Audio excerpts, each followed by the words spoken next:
భూకంపం సమయంలో ఆసుపత్రి బిల్డింగ్ కదులుతున్నట్లు ఇద్దరు నర్సులు ఎంతో సాహసంగా చంటి బిడ్డలని రక్షణ కవచంగా మారారు.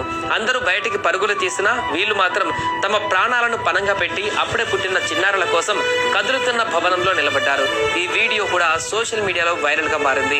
భూకంపం వల్ల ఆసుపత్రి కదులుతున్న టైంలో పసిబిడ్డలని కాపాడడం కోసం ఆ నర్సులు చూపిన ధైర్య సాహసాలపై నెటిజన్స్ ప్రశంసలు కురిపిస్తున్నారు. ఆపద నుంచి కాపాడిన ఆ నర్సుల సేవ, మానవత్వం అందరికీ ఆదర్శంగా నిలుస్తుంది. చుట్టూ కూలిపోతున్న భవనం, భయంతో వణికిపోతున్న సిబ్బంది మధ్య ఆ ఇద్దరు నర్సులు ప్రాణాలకు తెగించి పసిబిడ్డలను కాపాడిన క్షణాలు హృదయాలను పిండేస్తున్నాయి.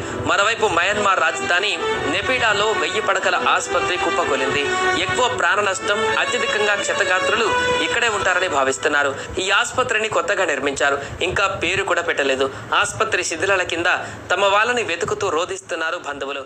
ఆర్తనాదాలు, రోదనలు